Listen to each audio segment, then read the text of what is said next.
Når jeg går ned ad gaden, og folk de kigger, så er der nogle dage, hvor jeg er meget opmærksom på det, og andre dage, hvor jeg slet ikke er.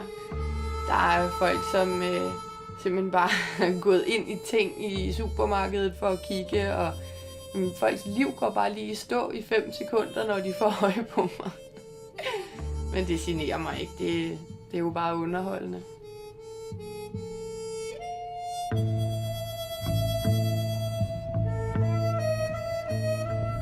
Jeg skal have punchet 6 mm brusk ud af hver næsefløj. Og jeg skal have skåret læben op, så der er plads til en 14 mm plok. Det handler om, at jeg skal have det ydre og det indre til at stemme overens. Og nu har jeg det, som jeg har det, der hvor jeg er nu. Og så er det det, jeg handler på og arbejder ud fra. Hej Poul. Undskyld, vi kommer sent. Det er sådan noget, der sker. Hej. Det er godt at se dig. Lige skyld munden. 20 sekunder, så bare spytte ud i koppen bagefter.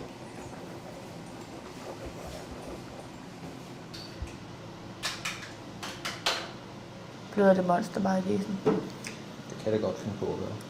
Fedt. Selvfølgelig er det udseendsmæssigt noget, som jeg har lyst til, men også fordi, at jeg rent kropsligt har behov for det adrenalinkick, det giver. Jeg vil godt indrømme, at det er måske meget følelsesbetonet måde at leve på. Men det er mit liv, og det er min valg, og det er mine konsekvenser. Træk vejret. Dybe indånding. Er på plads. Det og så træk det hele igennem, så slukker vi. Så.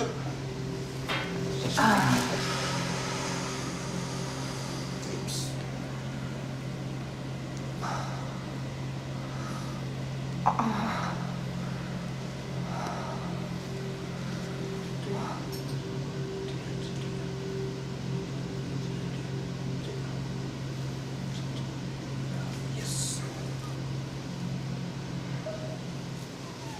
Du må godt spytte ned i posen. Må jeg kigge? Selvfølgelig. Fuck, så nice. Den er stor, hva'? Ja. Det er godt. Det er godt. Det er fedt, at den er så bred, altså. Og kæft, hvor er den lang. Det er det hud, eller det brusk, der har siddet i min næse, som Poul har taget ud og pakket ind, så jeg kan få det med hjem i fryseren.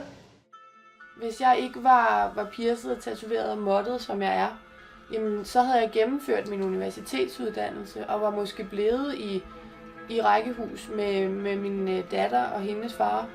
Og det havde jeg da også været super tilfreds med, hvis det var den vej, jeg så følte, at jeg ville på det tidspunkt, da jeg traf de valg.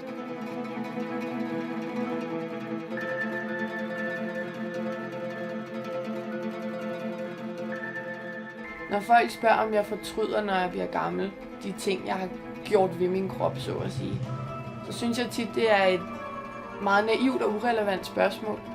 Fordi min livsstil og mit udseende er automatisk point of no return. Og det er nået for flere år siden. Jeg kan ikke vågne op i morgen og tænke, shit, jeg skulle aldrig nogensinde have fået tatoveret horror i panden og flagermus i hele ansigtet og få kløet min tunge og lagt kugler ind i armen. Fordi hvad skal jeg så gøre? Så når jeg bliver gammel, så bliver jeg gammel ligesom alle andre.